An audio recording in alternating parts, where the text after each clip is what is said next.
BSc 6 semester physics का एक most important topic पढ़ लेते हैं, रोटेटिंग क्रिस्टल मेथड, जिसको हिंदी में बोलते हैं गोल्डन क्रिस्टल विधि। एक मोस्ट इंपॉर्टेंट टॉपिक है तो छोड़ना बिल्कुल नहीं है। यूनिट सेकंड है क्रिस्टल डिफ्रैक्शन और पेपर फर्स्ट है solid state and nuclear physics. चलिए मैं स्टार्ट करवा दूं, क्या होती है रोटेटिंग क्रिस्टल मेथड। ओके, डाल दो हेडिंग रोटेटिंग, ठीक है, rotating crystal method. Okay okay sir, चलिए हिंदी में जाओ तो हिंदी में डाल लो गोल्डन क्रिस्टल विधि। तो इन मेथड को अगर समझना है तो आपको डायग्राम की ओर जाना पड़ेगा, क्योंकि बिना डायग्राम के आप थ्योरी लिख ही नहीं सकते। और एक बार अगर आपने डायग्राम बना दिया, आई होप कि आप इसकी थ्योरी लिख दोगे पक्का। चलिए जैसे जैसे मैं बना रहा हूँ वैसे वैसे आपको बनाना है, ठीक है। पर अभी नहीं बनाना है, देख लेना पहले, क्योंकि कहीं से कहीं भी हो सकता है चित्र। सबसे पहले आपको एक इस टाइप का एक वृत्ताकार पथ खींचना। ये ध्यान देना चित्र अच्छा लगे, क्योंकि अधिकांश नंबर चित्र के ही होते हैं। बिना चित्र के यार आपको नंबर नहीं मिलेंगे, आप कितना भी लिख के आओ, ठीक है। चित्र बनाइए तो नंबर आपको पूरे वाले, ठीक है। लाइन है बिल्कुल स्ट्रेट, देखो लाइन सीधी आ रही है, क्या आ रही होंगी भैया, सीधी लाइन बिल्कुल, ठीक है। ओके, अब जो है इसको थोड़ा सा नीचे कर गया, क्योंकि चित्र थोड़ा सा बड़ा बनेगा, और इसको जो है इस टाइप से कर देना। इसको बोला जाता है सिलेंड्रिकल होल्डर, वेलाकार होल्डर या सिलेंड्रिकल होल्डर, ठीक है। बीच में आपको एक जो है इस यानी कि सर्कल बना देना, वृत्त, थोड़ा सा वृत्त बड़ा करके, ठीक है। आप तो पेंसिल से बना गाना साफ सुथरा एकदम। ये मैंने एक वृत्त खींच दिया, अंदर खींच दिया, कोई दिक्कत नहीं है। ओके, अब क्या होगा कि यहाँ से हमें एक कोलीमेटर डालना है इसमें, यानी कि कोली मोटर। ये यहाँ से कोली मोटर डाल दो, जिसको बोला था कोली मोटर, ठीक है। इसके यहाँ भी अभी कोली मोटर क्या होते हैं वो भी देख लेते हैं, अभी देखेंगे। सवार रखो, देखो जरा, इजी है, इतना बड़ा चित्र नहीं बनेगा, छोटा सा बनेगा, आराम से बनाओ। इसी तरह से यहाँ भी आप एक कोली मोटर डाल दो। ये यहाँ से एक्सरे जो है बाहर जाएंगी, यहाँ से एक्सरे अंदर आएंगी, और यहाँ से जो एक्सरे होंगी वो बाहर जाएंगी। यहाँ से एक्सरे अंदर आएंगी, ठीक है, ये इस टाइप से, और यहाँ से जो एक्सरे होंगी वो बाहर जाएंगी, ठीक है। तो इंसिडेंट एक्सरे इसको बोला जाता है यहाँ पर इंसिडेंट एक्सरे, ठीक है। इंसिडेंट एक्सरेज बीम होता है ये, चलो बाद में देखेंगे। ऐसे ही यहाँ से किरणें वापस जाएंगी, यानी कि एक्सरे लीव, LEAVE, ठीक है। लीव मतलब बाहर हो जाना, चलो ठीक है। अच्छा ओके, अब यहाँ पर आपको एक स्पिंडल बना लेना है कुछ इस टाइप से, ठीक है सर। ये भी आपको इस टाइप से बाहर बना लेना है। अभी ज़रा सबर रहो, बनाना दो चित्र यार, क्योंकि चित्र बनाने में थोड़ा समय लगता है, ऐसे नहीं में एकदम बन जाता। अब यहाँ पर आपको ये गोल्डन अक्ष होती है, और यहाँ पे आपने क्या करा है, एक क्रिस्टल रखा, ये आपने क्या करा है, एक क्रिस्टल यहाँ पर रख दिया। ये है सिंगल क्रिस्टल, इसको बोला जाता है सिंगल क्रिस्टल, यानी कि क्रिस्टल बोल दिया मैंने, ठीक है। क्या बोल दिया मैंने, इसको क्रिस्टल बोल दिया, ठीक है। ये है हमारा मेन पॉइंट, क्रिस्टल, ठीक है। ध्यान देना, ये जो है ना, ये क्रिस्टल हो गया हमारा। चलिए मैं साफ करके लिख दूँ इस चीज़ को, क्योंकि मेन चीज़ ये वाली होगी इसमें, ठीक है। क्रिस्टल को CRYSTAL, ठीक है, क्रिस्टल मैंने साफ करके लिख दिया। ओके हो गया। अब इसमें भी इसको जो गोल्डन अक्ष है ऐसे निकाल दो। अब इसके बाद में क्या होगा कि हमें एक हमें रोटर बनाना पड़ेगा। रोटर मतलब जो कि इसको घुमागा। ये रोटर हमारा कुछ इस टाइप से बनता है। अच्छा बताना यार, ड्राइंग मैंने सही बनाई है या फिर थोड़ी ऐसी लग रही है आप लोगों को। ड्राइंग सही है यार मेरी, इतनी बुरी भी ना है। ये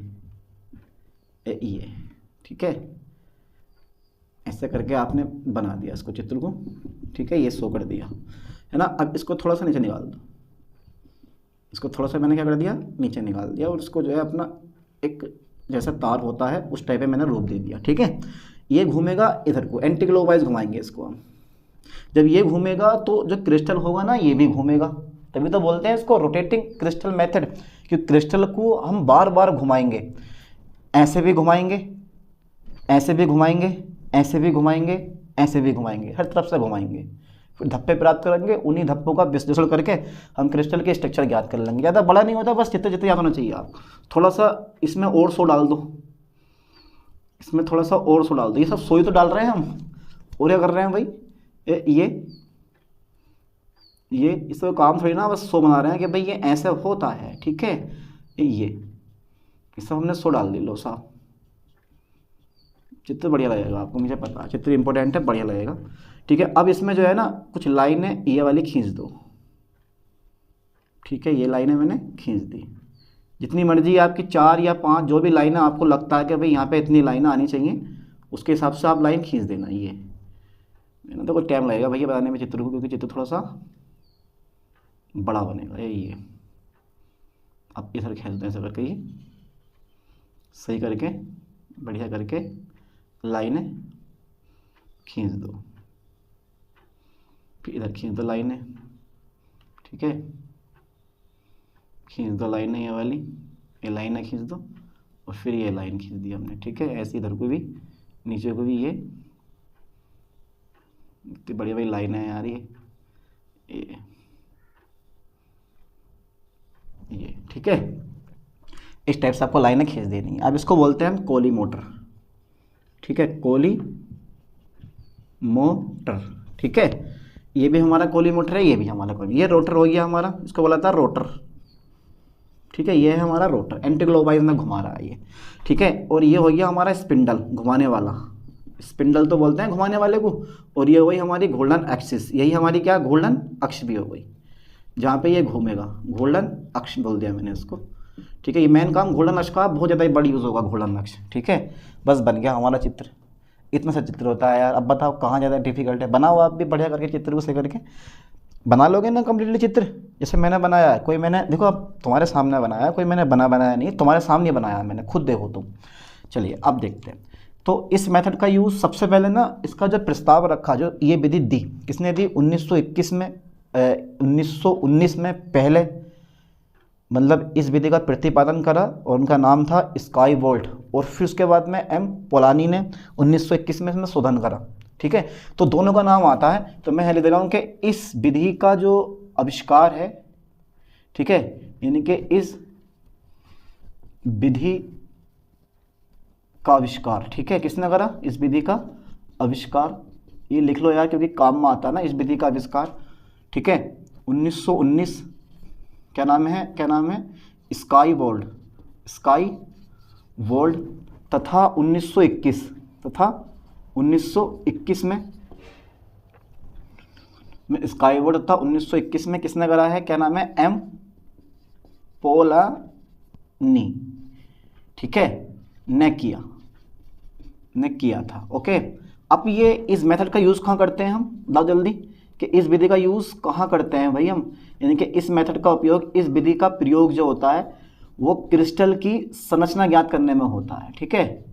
क्रिस्टल की संरचना ज्ञात करने में होता है, ये मेन पॉइंट आ गया, संरचना ज्ञात करने में होता है, ठीक है, ज्ञात करने में होता है, ओके। ये मेरे ख्याल से समझ गए होंगे आप। इस विधि का प्रयोग क्रिस्टल की संरचना ज्ञात करने में होता है, क्योंकि संरचना FCC है, CCP है, HCP है, BCC है, SCC है। आखिर संरचना है कौन सी, उसका अनुमान लगाया जाता है। अच्छा ठीक है सर, किसकी सहायता से, थीटा का मान ज्ञात कर लिया जाता है, n और लैम्डा के मान फिक्स होते हैं, ठीक है।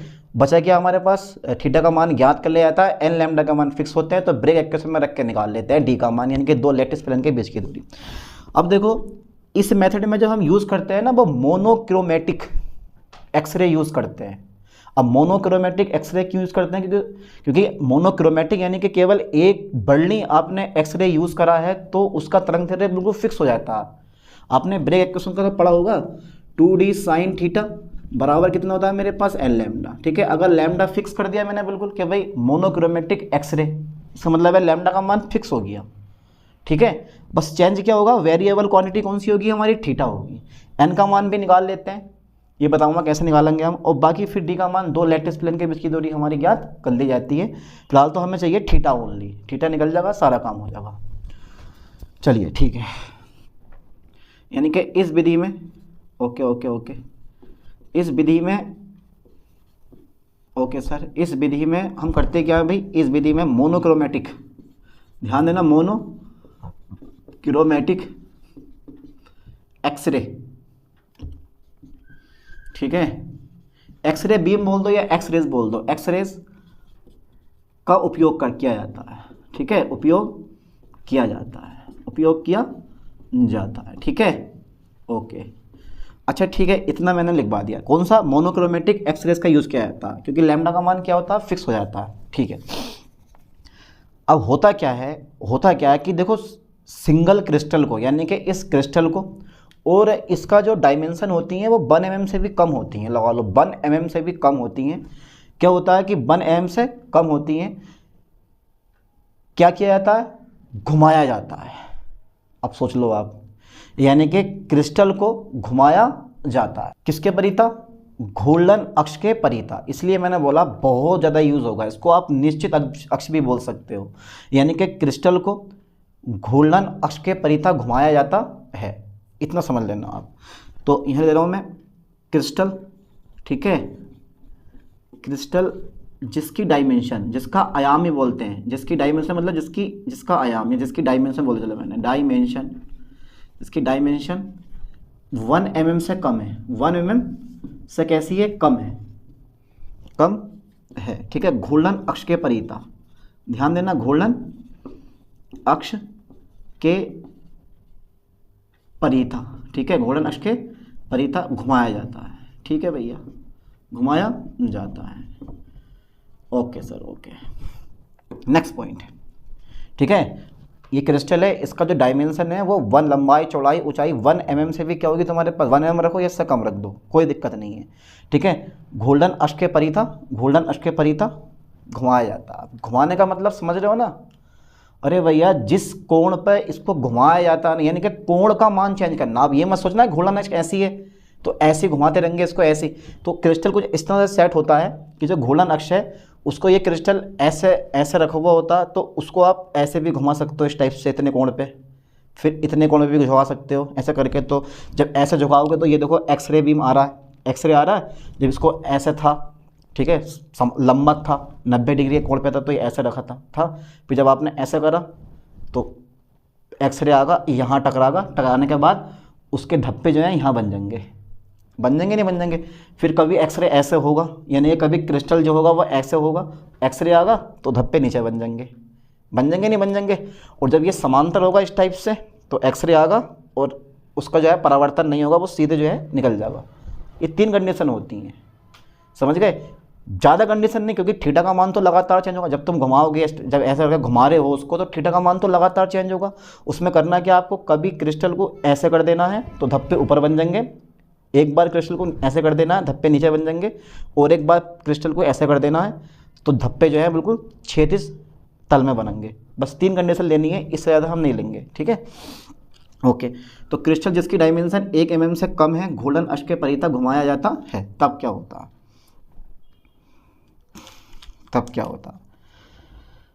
आप परिता की जगह ना चारों ओर लिख लो, इस परिता की जगह चारों ओर लिख सकते हो, कोई दिक्कत नहीं है, ठीक है, ओके। अब देखो जिससे होता क्या है, परिता घुमाया जाता है जिससे ठीक है कोण में परिवर्तन होता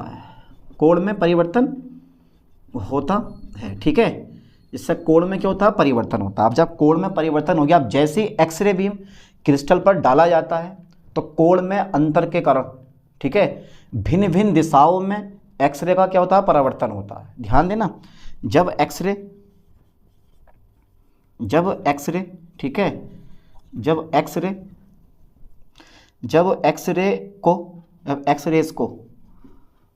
किरणों को, ठीक है, क्रिस्टल पर डाला जाता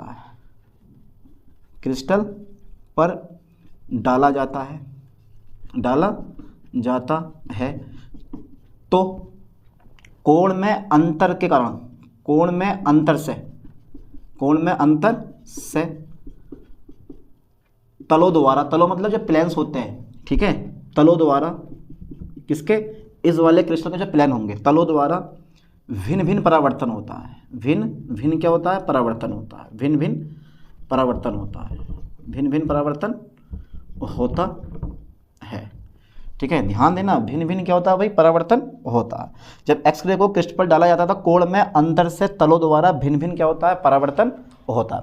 हो गया परावर्तन। अब ये जो तुम देख रहे हो ना, जो मैंने सिलेंड्रिकल होल्डर लिया, इस सिलेंड्रिकल होल्डर पे ना वो लगा हुआ होता है, क्या बोलते हैं, फोटोग्राफिक प्लेट होते हैं। क्या लगा हुआ होता है, फोटोग्राफिक प्लेट लगा हुई होती है। अभी मैं समांतर की बात करूँगा। अब जो ये तुम देख रहे हो ना सिलेंड्रिकल जो है मेरे पास, ये जो तुम देख रहे हो सिलेंड्रिकल होल्डर, लिख लो साइड में कहीं लिख लो कि सिलेंड्रिकल होल्डर बोलते हैं इसको हम। ये मैंने लिखा नहीं है, रह गया ये, सिलेंड्रिकल होल्डर। ठीक है, तो ये सिलेंड्रिकल होल्डर है, इस पर फोटोग्राफिक प्लेट लगी होती है। ठीक है, अब इस फोटोग्राफिक प्लेट पर धब्बे प्राप्त होते हैं। धब्बों के बारे में तो बाद में बात करेंगे, पहले ज़रा ध्यान देना। मैंने क्या बोला कि जो ये है ना, ये जो तल के यानी कि एक्सरे, जो एक्सरे हमारे पास तल के कैसी होंगी, समांतर होंगी, उनके धब्बे जो होते हैं वो क्षैतिज तल में प्राप्त होते हैं। मेरी बात को समझो, यानी कि आपने तल ऐसा कर दिया, एक्सरे ऐसा आ रही हैं, तो सिंपल सी बात है परावर्तन होगा नहीं, और अगर परावर्तन थोड़ा बहुत भी हुआ तो वो कहाँ पर होगा, क्षैतिज तल में होगा, ऊपर या नीचे नहीं होगा। ठीक है, यानी कि मैं लिख दे रहा हूँ पॉइंट बना के, जब मैंने क्या लिखना है, मैंने लिखना है, मैं भूल गया क्या लिखना है मुझे, मैं भूल गया मुझे क्या लिखना था अभी, कि समांतर यानी कि जो एक्सरे होंगी, एक्सरे जो होंगी वो तलों के जब समांतर होती हैं, ठीक है, तो धब्बे क्षैतिज तल में प्राप्त होते हैं। जब एक्सरे, ठीक है, जब एक्सरे, ठीक है, प्लेन मतलब लेटिस प्लेन जिसे बोलते हैं, तलों के कैसी होती हैं, तलों के समांतर होती हैं, तलों के समांतर होती हैं, तो जो धब्बे होते हैं, धब्बे क्षैतिज तल में प्राप्त होते हैं, क्षैतिज तल में प्राप्त होते हैं, प्राप्त होते हैं। ठीक है, तथा होते हैं, ठीक है, बस होते हैं। अब एक नेक्स्ट पॉइंट, ऊपर तथा नीचे, ऊपर तथा नीचे, ऊपर तथा नीचे के तलों से, ऊपर तथा नीचे के तलों से जो परावर्तन होता है वो भिन्न भिन्न, परावर्तन जो होता है ऊपर तथा नीचे के तलों से परावर्तन अलग अलग दिशा में होता है, यानी कि भिन्न भिन्न दिशा में होता है। तलों से परावर्तन भिन्न भिन्न दिशाओं में होता है, भिन्न भिन्न दिशाओं में होता है। ठीक है, भिन्न भिन्न दिशाओं में होता है। ओके, बस ये छोटी सी कहानी थी। जब मैंने एक्सरे बीम डाला, ठीक है, यानी कि मैंने क्या लिखा, जब एक्सरे को क्रिस्टल पर डाला जाता है तो कोण में अंतर से तलों द्वारा भिन्न भिन्न परावर्तन होता है। जब एक्सरे तलों के समांतर होती है तो धब्बे क्षैतिज तल में प्राप्त होते हैं, और अगर तथा यानी कि ऊपर तथा नीचे के तलों में परावर्तन जो होता है वो भिन्न भिन्न दिशाओं में होता है। ठीक है, फास्टली यहाँ तक का स्क्रीनशॉट ले लो, इसको मैं रेज करने वाला हूँ, ले लिया? ठीक है, करते हैं इसको रेज। ठीक है भाई, एक सिंपल सी भाषा में है, आराम से कवर कर लोगे, वरना यार नोट्स बनाने बड़े बहुत डिफिकल्ट होते हैं, मिलते नहीं हैं नोट्स। ठीक है, विभिन्न दिशा में होता। अब क्या होता, तो धब्बे समांतर रेखाएं बनाते हैं, लेकिन इससे पहले जो है एक लाइन में तो मैं और लिखवा दूं कि जो धब्बे होते हैं ना वो फोटोग्राफिक प्लेट पर प्राप्त होते हैं। ये लाइन बहुत ज़रूरी है क्योंकि फोटोग्राफिक प्लेट का नाम भी लेना ज़रूरी है। धब्बे जो होते हैं वो कहाँ मिलते हैं आपको, धब्बे फोटोग्राफिक प्लेट पर, फोटोग्राफिक प्लेट पर, धब्बे फोटोग्राफिक प्लेट पर क्या होते हैं, प्राप्त होते हैं। ये लाइन बहुत ज़रूरी है, धब्बे फोटोग्राफिक प्लेट पर प्राप्त होते हैं। ठीक है, और ये जो धब्बे होते हैं, ये धब्बे हैं, धब्बे क्या करते हैं, समांतर लाइन बनाते हैं। धब्बे समांतर लाइन मतलब समांतर रेखाएं बनाते हैं। इसे याद करो ठीक से कि जो धब्बे होते हैं वो समांतर रेखाएं बनाते हैं। ठीक है, जिन्हें हम क्या बोलते हैं, परत रेखाएं कहते हैं, जिन्हें परत रेखाएं कहते हैं। ओके ओके, जिन्हें परत रेखाएं कहते हैं। अब बेटा ज़रा थोड़ा ध्यान देना, परत रेखाएं कहते हैं, अभी थोड़ा सा और है ये। ठीक है, अब इन परत रेखाओं का, इन परत रेखाओं का, ठीक है, इन परत रेखाओं का विश्लेषण करके, विश्लेषण करके, ठीक है, इन परत रेखाओं का विश्लेषण करके क्रिस्टल की स्ट्रक्चर ज्ञात की जाती है। ठीक है, क्रिस्टल की स्ट्रक्चर ज्ञात की जाती है, STRUCTURE, क्रिस्टल की स्ट्रक्चर ज्ञात की जाती है, ज्ञात की जाती है। ठीक है, चलिए यहाँ तक का फास्टली स्क्रीनशॉट ले लो क्योंकि मैं इसको रीड करने वाला हूँ। ठीक है, इसके बाद में मैं पढ़ाता हूँ तो मैं यानी कि कौन सी परतों का निर्माण, परत रेखाएं कहते हैं, जिन्हें हम परत रेखाएं कहते हैं। अब परत रेखाओं का निर्माण कैसे होता है ये बहुत ज़रूरी है। उतार लो जरा इसको, क्योंकि फिजिक्स पढ़ रहे हो आप, केमिस्ट्री नहीं पढ़ रहे। केमिस्ट्री में छोटा है लेकिन फिजिक्स में बहुत बड़ा। गलत वीडियो मत देख लेना, अगर आप देख रहे हो तो सही वीडियो देखना। करो, उसको हो गया था ना, ठीक है, कर दे इसको रेज। Okay sir. तो ज़्यादा बड़ी थ्योरी मैंने लिखवाई नहीं है, समझ गए होगे इस चीज़ को। चित्र से बना बना के मैंने सब कुछ लिखवाया है, कोई ये मैं अपने पास से नहीं, ये बुक से लिखवाया है मैंने। कभी सोचो कि सर ने अपने पास से लिखवा डाला ये, ठीक है। तो बहुत ज़रूरी है यार पढ़ना आप लोगों के लिए। इसको मैंने कर दिया भैया इरेज। अब इसके बाद देखते हैं किस तरह से परत रेखाओं का निर्माण होता है, ठीक है। यानी कि परत रेखाओं का निर्माण, ठीक है। परत रेखाओं का निर्माण बहुत ज़रूरी है। ये परत रेखाओं का निर्माण कैसे होता है, देखो, जो हमें फोटोग्राफिक प्लेट हमारी लगी हुई थी इस सिलेंडर के अंदर, वो कुछ इस टाइप की थी, ठीक है। तो हमें यहाँ भी धब्बे मिलेंगे, ठीक है, और हमें यहाँ भी धब्बे, मतलब स्पॉट से बोलते हैं इंग्लिश में। यहाँ भी हमें क्या मिलेंगे, धब्बे मिलेंगे, ठीक है। ओके, और एक जो है मैंने बोला ना मैं 3 तल लूँगा, ज़्यादा नहीं, बस ये क्षैतिज वाला है। यहाँ पे एल का मान होगा 0, यहाँ पे एल का मान 1 होता है, और यहाँ एल का मान होता है -1, नीचे की ओर -1 आता, ऊपर के +1, एल का मान बीच में 0 होगा। अब एक धब्बा मान लो यहाँ मिल गया आपको, फिर एक धब्बा आपको यहाँ मिल गया, फिर एक स्पॉट आपको यहाँ मिला, फिर एक स्पॉट आपको यहाँ मिला, फिर एक स्पॉट आपको यहाँ मिल गया, एक स्पॉट यहाँ मिला, एक स्पॉट यहाँ मिला। इस तरह से आपको क्या मिलेंगे, ये स्पॉट मिल जाएंगे, ठीक है। ये इस तरह से आपको स्पॉट मिल जाएंगे।